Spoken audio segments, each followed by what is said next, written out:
এই সুজন ভাই, thank you ভাইয়া। ওই যে আগামীকাল থেকে আমাদের এই যে ক্রিকেট বোর্ডে যে সিকিউরিটি পারপাসের কারণে যে আমাদের ক্রীড়া সাংবাদিকদেরকে যে ঢুকতে দেওয়া হয় না, এটা উঠে ফেলেন। দেখেন, আমি যেহেতু ফুটবলার, শুধু ফুটবল না, আমি সকল স্পোর্টসকেই সমান গুরুত্ব দিয়ে আগাবো। এবং ফুটবল যেহেতু আমরা রিসেন্টলি দেখেছি লাস্ট 6 মান্থ বা লাস্ট 1 ইয়ার যে হামজা চৌধুরী বা আরও XYZ অনেক ভালো ভালো খেলোয়াড়দের আগমনের কারণে কিন্তু ফুটবলে কিন্তু একটি অন্যরকম একটি প্রাণ ফিরে এসছে এবং এটিকে কাজে লাগাতে হবে। আমরা দেখেন লাস্ট আমাদের ম্যাচ কবে হয়েছে আমি জানি না, আপনারা জানেন কিনা, ভুলে আপনার মনে আছে কিনা জানি না। সো আমাদের এইভাবে গ্যাপ দিয়ে থাকলে হবে না, আমাদের একটি কন্টিনিউয়াস একটা মানে প্রক্রিয়ার ভিতরে থাকতে হবে। কারণ আমরা চাই যে আমাদের দেশীয় ফুটবল থেকে শুরু করে আমাদের আন্তর্জাতিক ফুটবল সব ক্ষেত্রেই যাতে আমরা এগিয়ে যেতে পারি। আজকে শুধু আমি মুখে বললাম এটা হবে না, আমি এটাকে সর্বোপরি কার্যকারিতার মাধ্যমে এটাকে প্রতিষ্ঠিত করতে চাই। ইতিমধ্যে আমার সাথে হয়তো বা আমাদের সংসদ ভবনে দাবিদ আওয়ালের সাথে দেখা হয়েছিল, ওইভাবে কথা বলতে পারিনি, বাট আমি হয়তো বা আগামী 2 দিন পরেই আমি সেক্টর ওয়াইজ প্রত্যেকটি ফেডারেশনের সাথে বসবো। সবার আগে আপনাদের সাথে বসবো, আপনারা যারা ক্রীড়া সাংবাদিক রয়েছেন আপনাদের সাথে বসে পরামর্শ করে, এবং আপনাদের ভিতর থেকে হয়তো আমি কাউকে দায়িত্ব দিব আমার সাথে কাজ করার জন্য, যারা আমাকে আল্লাহর রহমতে আল্লাহ বাঁচিয়ে রাখলে এই দীর্ঘ যে স্পোর্টস নিয়ে যে পরিকল্পনা রয়েছে সেই স্পোর্টসে যাতে আপনারা সবাই যাতে আমার সহকর্মী হিসেবে কাজ করতে পারেন।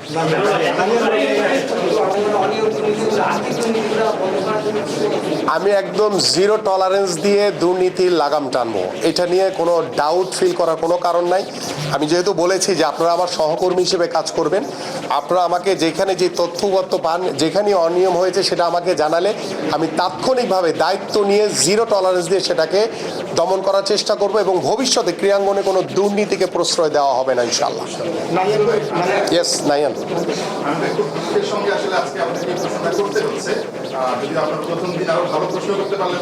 প্লিজ বলেন। এখানে অনেক ক্রিকেট সাংবাদিক আছেন, আমরা আজকে আপনাদের এখানে আসার আগে আজকে সারাদিন মিরপুরের গেটে 4 থেকে 5 ঘন্টা দাঁড়িয়েছিলাম। মুখের সঙ্গে বলছি আমরা ওয়াশরুমে যেতে পারি না, পানি খেতে পারি না, আমাদের জন্য যে লাউঞ্জ আছে সেখানে যেতে পারি না, পুরো গেট বন্ধ। আমার কথা হচ্ছে আমরা এমন কি অপরাধ করলাম যার কারণে আসলে আমাদেরকে ভিতরে ঢুকতে দেওয়া হয় না? আপনার স্টেটমেন্টটা খুব বেশি দরকার, তাতে করে আমরা আগামীকাল থেকে এই স্টেটমেন্টটা দিচ্ছি, আমরা বিসিবিতে প্রবেশ করবো এবং আমাদের কাজটা আমরা ঠিকমতো করার চেষ্টা করবো। আপনি এটা নিয়ে আসলে বলার কি আছে বা আপনি বলতে চান? আমি আসলে নিজেই জানি না যে কেন আপনাদেরকে ঢুকতে দেয় না, এটা আমার নিজেরই নলেজে নেই। বাট আমি এটুকু দায়িত্ব নিয়ে বলছি, আগামীকাল থেকে আপনারা স্টেডিয়ামে যাবেন, আপনারা আপনাদের নির্বিঘ্নে আপনারা আপনাদের কাজ করবেন এবং সেখানে কেউ বাধা প্রদান করবে না। কারণ আমি না, আমরা দীর্ঘ সেই ছোটোবেলা থেকে আমি যখন খেলাধুলা করেছি, সাংবাদিকরা হচ্ছে খেলোয়াড়দের প্রাণ। কারণ সাংবাদিকদের মাধ্যমেই কিন্তু একটি খেলোয়াড়কে উৎসাহিত করা, যে ভালো খেলে তারকে উৎসাহিত করা, যে খারাপ খেলে তাকে সমালোচনা করা, সব কিছু কিন্তু আমরা মেনে নিয়েই কিন্তু আমরা খেলোয়াড়রা দীর্ঘদিন ধরে খেলে এসছি। সো আপনারা যারা ক্রীড়া সাংবাদিক, আপনারা যদি চোখে না দেখে যদি কিছু লিখতে না পারেন, তাহলে সেই খেলাটি সম্পর্কে আপনারা কিভাবে মন্তব্য করবেন? সো আমার কাছে মনে হয় আমি সংশ্লিষ্ট ক্রিকেট বোর্ডের যিনি এখন আমি দেখব যে কে আছে তাকে বলে দিব। আমি সিওকে বলে দিচ্ছি যাতে কালকে থেকে আপনাদেরকে উন্মুক্ত করে দেওয়া হয়। আপনারা ক্রিকেট বোর্ডে যাবেন, এটি আপনাদের এই প্রতিষ্ঠান, আপনারা স্বাচ্ছন্দ্যে স্বাধীনভাবে কাজ করবেন, সেখানে আপনাদেরকে কেউ বাধা প্রদান করবে না। এবং আমিও আপনাদের কাছ থেকে আশা করব যে আমাদের ক্রিকেটকে এগিয়ে নিয়ে যাওয়ার জন্য আপনাদের কাছ থেকেও কিন্তু সার্বিক সহযোগিতা আমি চাই। একজন সাবেক ক্যাপ্টেন, আপনি ফুটবলার বা ক্রিকেট খেলেছেন, নির্মাণ ক্রিকেটও খেলেছেন, আপনি সবই জানি বলবো। এখন যেটা ব্যাপার হচ্ছে সেটা হচ্ছে একজন সাবেক ক্যাপ্টেন, সাবেক ক্রিকেটার, তাকে পরীক্ষিত দালাল বলে একজন পরিচালক আসলে কমেন্টস করেছিলেন। যেরকম অনেক পরিচালক অনেক উল্টাপাল্টা দেখে কিছু বক্তব্য দিয়েছেন। আমার কথা হচ্ছে এই বোর্ডে যারা আছে অনেকে বলছে অভিযোগ অনেক ধরনের কথাবার্তাই হচ্ছে, এই বোর্ডটার জন্য বা যারা আসলে এই ধরনের কথাগুলো বলছেন, এইগুলোর বিরুদ্ধে আসলে কোনো ধরনের অ্যাকশনের বা বিচার জবাবদিহিতার আওতায় আনার চেষ্টা করবেন। ডেফিনেটলি আমি তো বলেছি প্রত্যেকটা সেক্টরকে আমরা জবাবদিহিতার ভিতরে আনবো এবং আমরা বিগত সময় কি ঘটেছে সেগুলো আলোচনার মাধ্যমে আমি তো আস্তে আস্তে করে আপনাদের মুখ থেকে শুনছি, আমাকে একটু সময় দেন, সেই সময়গুলোর মাধ্যমে ইনশাল্লাহ এই বিষয়গুলো নিয়ে যে বিভিন্ন সময় যে আলোচনা সমালোচনা হয়েছে সেগুলো আমরা পর্যায়ক্রমে আলোচনার মাধ্যমে সমাধান করব। বাট সবাইকে জবাবদিহিতার ভিতরে থাকতে হবে।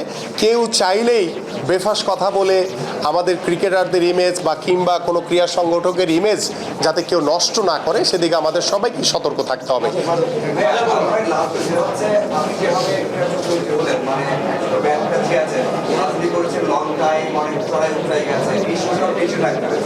এবং সেটা ভরসা পেয়েছেন এবং প্রধানমন্ত্রীর কাছ থেকে আপনি ব্লেসিংটাও পেয়েছেন। এই জার্নিটা কেমন ছিল? আপনি যে ব্লেসিংটা পেলেন এটার দায়িত্ব কত বেড়ে গেছে, কোনোভাবে কথা হয়েছিল ধর্মের সাথে? ওয়েল আসলে আমাদের মাননীয় প্রধানমন্ত্রী জনাব তারেক রহমানের সাথে আমার স্পোর্টস নিয়ে দীর্ঘদিন ধরেই কথা হয়েছে। দীর্ঘদিন ধরে আমরা কিন্তু কর্ম পরিকল্পনা করেছি এবং সেই কর্ম পরিকল্পনা অনুযায়ী কিন্তু আমরা আগামী ক্রীড়াঙ্গনকে নিয়ে একটি পরিকল্পনা করেছি, যেটি আপনি ইতিমধ্যে হয়তো বা লিফলেটটি দেখেছেন বা আমাদের পরিকল্পনা সম্পর্কে আপনারা অবগত হয়েছেন। তো সেটি আমরা প্রত্যেকটা যে পরিকল্পনা করেছি সেটা আমরা অক্ষরে অক্ষরে বাস্তবায়ন করব, বাট সেটার জন্য আমাদেরকে সময় দিতে হবে। আমরা একটি একটি করে আমরা সেটিকে শেষ করতে চাই। যেটি প্রথমেই আমি কাজ করতে চাই যে খেলোয়াড়দেরকে মানে খেলাধুলাকে পেশা হিসেবে প্রতিষ্ঠা করা, সেটিকে আমি প্রথম স্টেপে কাজ করতে চাই এবং সেটি করার পরে পর্যায়ক্রমে আমাদের যেই মানে প্রায়োরিটি বেসে যেটা দরকার সেটাকে আমরা ইনশাল্লাহ সম্পন্ন করব।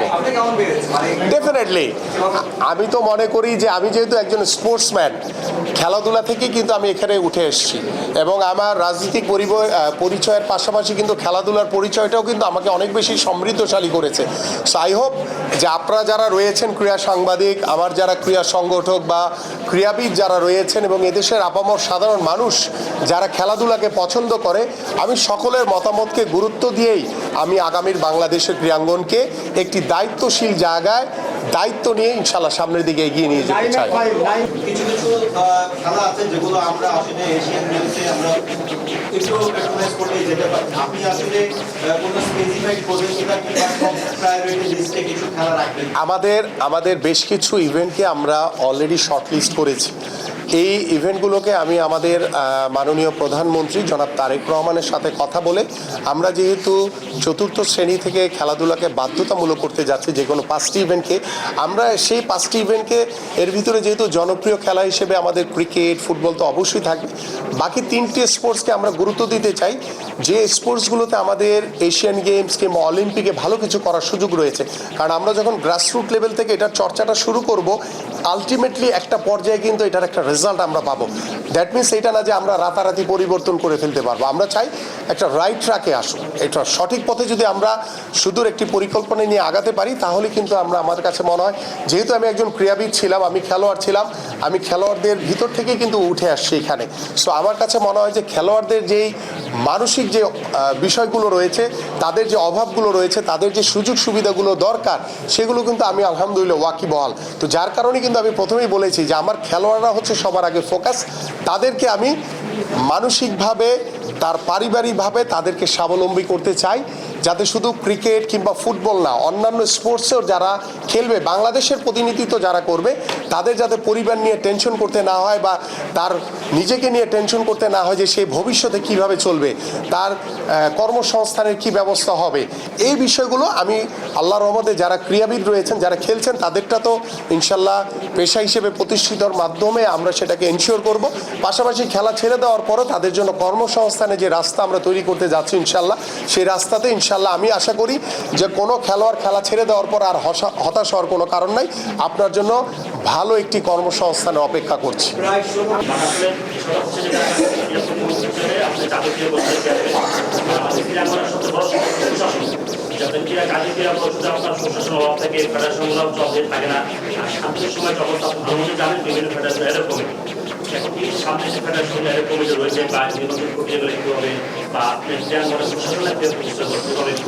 দেখেন, আজকে তো ফার্স্ট ডে আপনাদের সাথে কথা বলছি আমি, সো আমাকেও সময় দিতে হবে। আমি যেহেতু বলেছি যে ইতিমধ্যে আমি আগামী সপ্তাহে একদম প্রথম সপ্তাহের প্রথম দিনই আপনাদের সাথে ইনশাল্লাহ বসে আলোচনা করে আপনারা এই সাবজেক্টগুলো নিয়ে আলোচনা করব যে আমাদের কোথায় কোথায় অ্যাডক কমিটি রয়েছে, এটাকে কিভাবে শুধরিয়ে আমরা প্রত্যেকটি ফেডারেশনকে সচল করতে চাই আমরা, এবং সেটার জন্য সরকারের পক্ষ থেকে যেই ধরনের সুযোগ সুবিধা দরকার সকল সুযোগ সুবিধা আমরা দিব।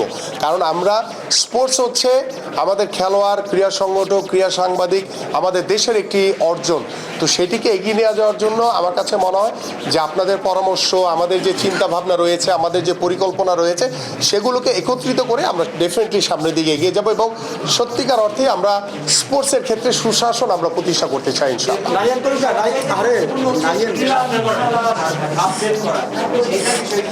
আমি ইতিমধ্যে ক্রীড়া নীতিমালার একটি অংশ আমার কাছে রয়েছে, আমি এগুলো দীর্ঘদিন ধরে স্টাডি করছি। আমাদের যেখানে যেখানে নীতিমালা পরিবর্তন করতে হবে সেটা আমরা করবো, সেটা আলোচনার ভিত্তিতেই করবো। সো আজকে একদিনে যদি সব করে ফেলে তাহলে বাকি দিন কী করবো আমি। আর সাকিব আর মাশরাফির বিষয়টি এটা রাষ্ট্রীয় একটি সিদ্ধান্ত। আমি মনে করি যেটা আমরা রাষ্ট্রীয়ভাবে আমরা অত্যন্ত নমনীয়ভাবে, যেহেতু তারা বাংলাদেশের লিজেন্ডারি ক্রিকেটার, তাদেরকে অবশ্যই আমরা সাধুবাদ জানাই, কিন্তু যে মামলাগুলো হয়েছে সেটা রাষ্ট্রীয়ভাবে সিদ্ধান্ত গ্রহণের মাধ্যমে আমরা চাই তারা যাতে আমাদের বাংলাদেশে যাতে দ্রুত ফিরে আসতে পারে। আমি আজকে শপথ গ্রহণ অনুষ্ঠান থেকে আসার পরেই আমাদের সংসদ ভবনে ইন্ডিয়ার ডেপুটি হাই কমিশনারের সাথে আমার দেখা হয়েছিল। অ্যাবাউট দিস রিজন আমি তার সাথে কথা বলেছি এবং সেও খুব ফ্রেন্ডলি, আমিও তার সাথে খুব ফ্রেন্ডলিভাবে বলেছি যে আমরা দ্রুতই এই সমস্যাটি আলোচনার ভিত্তিতে নিরসন করতে চাই, কারণ আমরা চাই যে আমাদের পার্শ্ববর্তী সকল দেশের সাথে যাতে আমাদের একটি বন্ধুত্বপূর্ণ সম্পর্ক থাকে, সেটা খেলাধুলা থেকে শুরু করে সব সেক্টর নিয়ে আমরা একটি আন্তরিক পরিবেশ গড়ে তোলার মাধ্যমে আমরা একটি সৌহার্দ্যপূর্ণ সম্পর্ক গড়ে তুলতে চাই। দেখেন, আমি বিষয়টি এখানে আইসিসি দ্বারা নিয়ন্ত্রিত। আইনের ভিতরে থেকে, নিয়মের ভিতরে থেকে এটি আলোচনার ভিত্তিতে যা করণীয় আছে সেটি আমি বসে আলোচনার মাধ্যমে পরে এটি নিয়ে আমি মন্তব্য করব। সম্প্রতি একটা বিষয় রয়েছে, বিসিবিতে ক্রীড়া সাংবাদিকদের প্রবেশাধিকারের উপরে কঠোরতা অবলম্বন করা হয়েছে। আজকের পর থেকে কোনো কঠোরতা থাকবে না, কারণ আমি সাংবাদিকরা আপনারা যেভাবে আমাদের খেলাধুলাকে এগিয়ে নিয়ে যাওয়ার জন্য লেখনির মাধ্যমে আপনারা যেভাবে এগিয়ে নিয়ে যেতে চান, আমি মনে করি যে আপনাদের সকলের স্বতঃস্ফূর্ত অংশগ্রহণের মাধ্যমেই আমরা আগামী ক্রীড়াঙ্গনকে গড়ে তুলতে চাই। সেখানে কোনো বাধা নিষেধ আজকের পর থেকে ইনশাল্লাহ থাকবে না।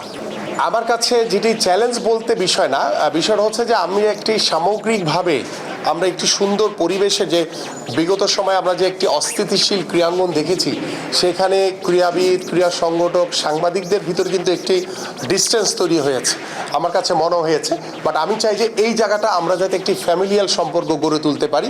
আপনার সাথে আমাদের ক্রীড়াবিদ, আমাদের যারা ক্রীড়া সংগঠক কিংবা ক্রীড়া সাংবাদিক যারা রয়েছেন, সকলে একটি পরিবারের মতো কিভাবে আমাদের সকলের উদ্দেশ্যে কিন্তু আমাদের বাংলাদেশের ক্রীড়াঙ্গনকে কিভাবে এগিয়ে নিয়ে যেতে পারি, এটাই তো মূল টার্গেট।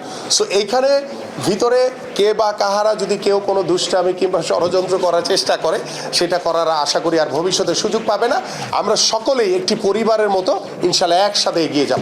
আপনি একজন ফুটবলার এবং হচ্ছে আপনার ফেম আছে, আপনি ন্যাশনাল স্টেডিয়ামের আশেপাশে নিশ্চয়ই ইদানিং সময় গিয়েছেন। আপনার কাছে কি মনে হয়েছে কিনা যে হচ্ছে সেটা আসলে খেলোয়াড় গড়ে তোলার জন্য অভিভাবকরা সন্তানদের পাঠাবে এমন কোনো পরিবেশ আশেপাশে ফিল করে কিনা? আপনি যেহেতু এখন ক্রীড়া প্রতিমন্ত্রী, আপনি কনসার্ন পারসন, নিশ্চয়ই এই বিষয়টা উত্তর দিবেন। সেকেন্ডলি হচ্ছে গিয়ে দোকানগুলো নিয়ে অনেক দিনের একটা অভিযোগ যে এখানে পরিবেশটা আসলে ক্ষতিগ্রস্ত হওয়ার মতো বড় একটা কারণ এটা বিষয়ে আপনার অবজারভেশন কেমন থাকবে? আর হচ্ছে গিয়ে আমাদের আসলে বাংলাদেশের রক্ত তাদের অন্য পরিষেবা পায়, এই বিষয়ে আপনার অবস্থানটা কি? দেখেন, আমাদের ঢাকা স্টেডিয়ামের যে পরিবেশ, আমি যখন থেকে খেলেছি ছোটবেলা থেকে, তখন থেকে কিন্তু একই পরিবেশ দেখেছি।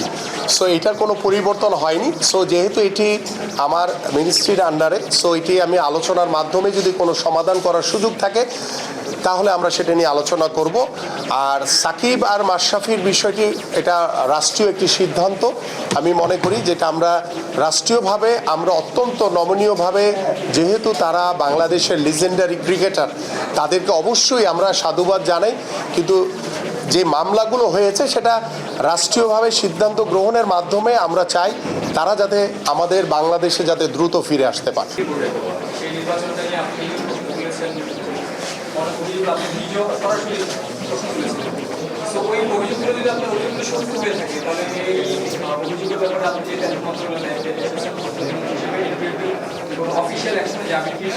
আর সেকেন্ড ওয়ান হচ্ছে আমরা বরাবরই শুনে থাকি যে রাজনীতি থেকে দূরে রাখতে লাগে আমি এই মন্ত্রণালয় আসলে প্রশ্নগুলো মেনে আমি একদিনে পারবো না, একদিনে এটা সম্ভব না, কারণ দীর্ঘদিনের যে চর্চা সেটাকে একটি জায়গায় নিয়ে আসতে হলে একটু সময় লাগে। এক্ষেত্রে আপনাদেরও সহযোগিতা লাগবে। আমি চাই যে খেলাধুলার ভিতরে যাতে রাজনৈতিকরণ না করা হয়, দলীয়করণ না করা হয়, এবং যারা খেলাধুলাকে ভালোবাসে, যারা ক্রীড়াঙ্গনকে ভালোবাসে, সেই মানুষগুলোকে আমরা স্পোর্টসের বিভিন্ন সেক্টরে দায়িত্ব দিতে চাই।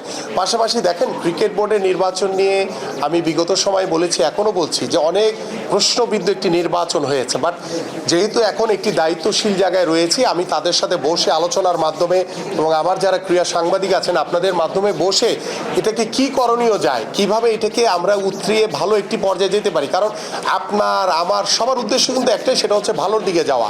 সো সেই ভালোর জন্য আমরা বসে আলোচনার মাধ্যমে যা যা করণীয় আছে আপনাদের সাথে পরামর্শ করে, আমার সংশ্লিষ্ট যারা ক্রিকেট বোর্ডে রয়েছে, অন্যান্য সেক্টরে যারা রয়েছে, ফুটবল থেকে শুরু করে অন্যান্য ফেডারেশনগুলো, সবার সাথে আমি টাইম টু টাইম বসবো, বসে ইনশাআল্লাহ পার্ট বাই পার্ট বসে আলোচনার ভিত্তিতেই আমরা একটু সুন্দরভাবে অর্গানাইজড ওয়েতে আগাতে চাই, যাতে আগামীর যে ক্রীড়াবিদ যাদেরকে সবচেয়ে বেশি আমি ফোকাস করতে চাই, তারা যাতে কখনো আর পিছন দিকে তাকাতে না হয়, তারা যাতে তাদের পরিবারকে নিয়ে ভাবতে না হয়, তারা যাতে স্বাচ্ছন্দ্যে দেশের জন্য খেলতে পারে, তাদের পরিবারকে নিয়ে যাতে ভাবতে না হয় যে আগামীকালকে তার পরিবার কি খাবে, তার বাসায় কি বাজার করবে। আমি সেই চিন্তা ভাবনাটা আমার খেলোয়াড়দের মাথা থেকে সরিয়ে দিতে চাই খুব দ্রুত সময়ের ভিতরে ইনশাল্লাহ। আমার প্রিয় সাংবাদিক ভাইয়েরা, সবাইকে আসসালামু আলাইকুম রহমতুল্লাহ বারাকাতু। আমি প্রথমেই মহান আল্লাহ তাআলার কাছে শুকরিয়া আদায় করছি যে মহান আল্লাহ তাআলা আমাকে আজকে যে দায়িত্ব অর্পণ করেছে, আমি এই দায়িত্ব আমার সততা নিষ্ঠার সহিত, এবং আপনারা যারা ক্রীড়া সাংবাদিক রয়েছেন, আমার যারা ক্রীড়া সংগঠক রয়েছে, ক্রীড়াবিদ রয়েছে, খেলোয়াড়রা রয়েছে, সকলকে একসাথে নিয়ে আমরা আগামীর একটি সুন্দর ক্রীড়াঙ্গন গড়তে চাই, যেই ক্রীড়াঙ্গনে পেশাদারিত্বর মাধ্যমে আমরা প্রত্যেকটি সেক্টর নিয়ে আমরা ঐক্যবদ্ধভাবে সুসংগঠিতভাবে আগামীর বাংলাদেশের স্পোর্টসকে কিভাবে বিশ্ব মানচিত্রে আরও উচ্চ জায়গায় আমরা পৌঁছে দিতে পারি, সেই পরিকল্পনা নিয়ে ইতিমধ্যে আপনারা জানেন যে আমাদের মাননীয় প্রধানমন্ত্রী জনাব তারেক রহমান আগামীর ক্রীড়াঙ্গনকে সর্বোচ্চ গুরুত্ব দিয়ে আগামীর দেশ গড়ার স্পোর্টসের যে কর্মপরিকল্পনা আমরা তৈরি করেছি, আমরা সেই পরিকল্পনা অনুযায়ী আমরা প্রত্যেকটি সেক্টরকে আমরা সুন্দরভাবে বাস্তবায়ন করতে চাই। এবং আমাদের যে পরিকল্পনার ভিতরে যে অন্যতম যে রয়েছে সেটা হচ্ছে যে ক্রীড়া হলে পেশা, পরিবার পাবে ভরসা। আমরা সেই খেলাধুলাকে প্রথমে পেশার আওতায় আনতে চাই। আমরা খেলাধুলার মাধ্যমে আমরা জাতীয় শিক্ষাক্রমে ৪র্থ শ্রেণী থেকে খেলাধুলাকে বাধ্যতামূলক করতে চাই। আমরা নতুন করে স্পোর্টসের মাধ্যমে আমরা বাংলাদেশের বিভিন্ন প্রত্যন্ত অঞ্চলে আনাচে কানাচে যে প্রতিভাবান খেলোয়াড়রা রয়েছে তাদেরকে অন্বেষণ করে আমরা আমাদের যে বিকেএসপিগুলো রয়েছে সেই বিকেএসপিগুলোতে বা আমাদের আরও অন্যান্য বিভাগীয় শহরে বিকেএসপি তৈরির যে আমাদের শাখার যে পরিকল্পনা রয়েছে সেখানে আমরা রাষ্ট্রীয়ভাবে সরকারিভাবে সেই সকল প্রতিভাবান খেলোয়াড়দেরকে আমরা বিনামূল্যে তাদের পড়াশোনা এবং খেলাধুলার সকল দায় দায়িত্ব গ্রহণ করব। এবং সর্বোপরি আমার এই খেলাধুলাকে আমরা পেশা হিসেবে যেভাবে প্রতিষ্ঠিত করতে চাই ঠিক সেইভাবে আমরা আমাদের ঢাকা মহানগর সহ উত্তর দক্ষিণ সহ সারা বাংলাদেশে খেলার মাঠের অনেক অভাব রয়েছে, আপনারা সকলেই জানেন। এবং আমি আপনাদেরকে আশ্বস্ত করতে চাই আমাদের ঢাকা মহানগরীতে প্রায় 100টি ওয়ার্ড রয়েছে। আমরা চেষ্টা করব প্রত্যেকটি ওয়ার্ডের মধ্যে যদি আমরা করতে না পারি বা 2টি ওয়ার্ডের মাঝখানে আমরা সরকারিভাবে 3 থেকে 4 বিঘা জায়গা অ্যাকোয়ারের মাধ্যমে আমরা আমাদের এলাকার বা আমাদের ভবিষ্যৎ প্রজন্মের জন্য খেলার মাঠ আমরা তৈরি করতে চাই। এবং সেই খেলার মাঠের চারপাশে আমরা ওয়াকওয়ে তৈরি করতে চাই যেখানে আমাদের বয়োবৃদ্ধ বাবা মারা হাঁটার মাধ্যমে তাদের শরীরকে সুস্থ রাখতে পারবে। ঠিক এইভাবে আমাদের অনেকেই রয়েছেন, আপনারা জানেন যে বিগত যেহেতু আমি একজন খেলোয়াড় ছিলাম, আমি দেখেছি যে খেলা চলাকালীন সময় খেলোয়াড়দের অনেক বেশি কদর থাকে। খেলা ছেড়ে দেওয়ার পরে আমার অনেক খেলোয়াড়রা রয়েছে তারা হতাশাগ্রস্ত হয়ে যায়। আমি সেই সকল খেলোয়াড়দেরকে আশান্বিত করতে চাই যে আমরা খেলা ছেড়ে দেওয়ার পরও আপনাদের কর্মসংস্থানের ব্যবস্থা হবে। আমরা ইতিমধ্যে যে সিদ্ধান্ত নিয়েছি, আমাদের সারা বাংলাদেশের প্রত্যেকটি শিক্ষা প্রতিষ্ঠানে আমরা বিষয়ভিত্তিক ক্রীড়া শিক্ষক হিসেবে নিয়োগ দিব। যদিও প্রথম পর্যায়ে আমরা এটি প্রত্যেকটি শিক্ষা প্রতিষ্ঠানে আমাদের পক্ষে দেওয়া সম্ভব হবে না, কারণ আমাদের প্রায় বাংলাদেশের সকল মাধ্যমিক থেকে শুরু করে প্রাইমারি, উচ্চ মাধ্যমিক এবং আমাদের যে কারিগরি শিক্ষা রয়েছে, মাদ্রাসা শিক্ষা রয়েছে, বিভিন্ন সেক্টর মিলে প্রায় 1,48,000-এর উপরে আমাদের প্রতিষ্ঠান রয়েছে।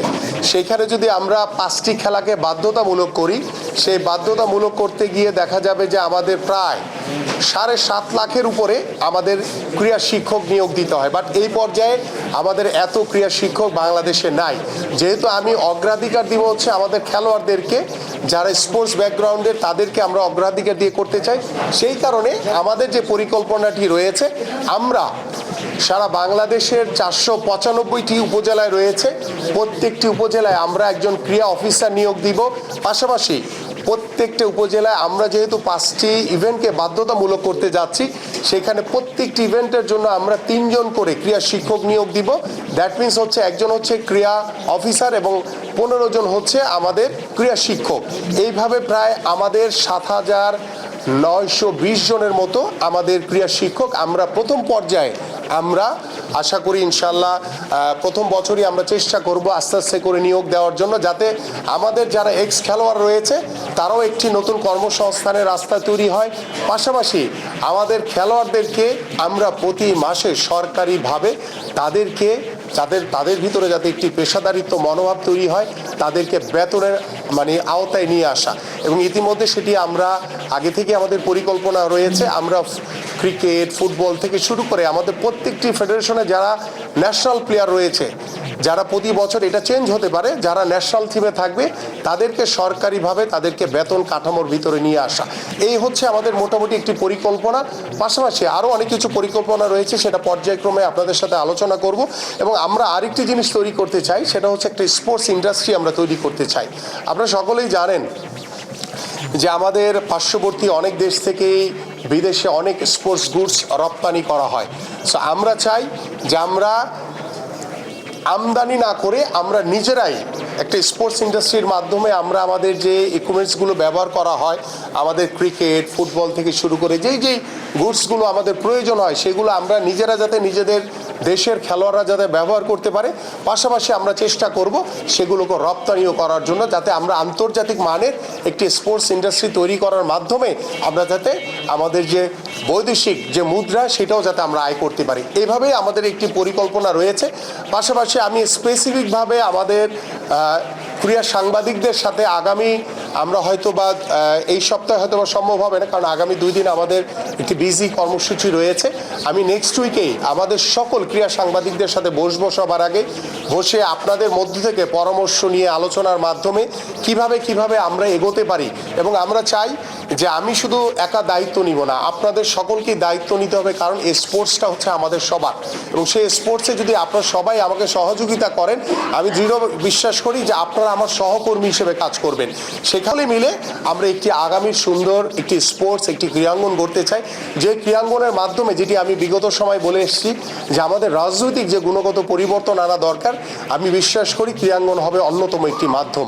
এবং আমরা আশা করি যে আমাদের ক্রিকেটের যে একটি ইস্যু রয়েছে, আপনারা জানেন যে সাম্প্রতিক পর্যায়ে আমরা বিশ্বকাপ যে খেলতে আমাদের যে একটি কূটনৈতিক যে নীতির কারণে আমরা কূটনৈতিক যে একে অপরের সাথে যদি আলোচনা করে যদি আমরা এটিকে সমাধান করতে পারতাম, সেটি হয়তো তাহলে আমাদের দল হয়তো বিশ্বকাপ খেলতো।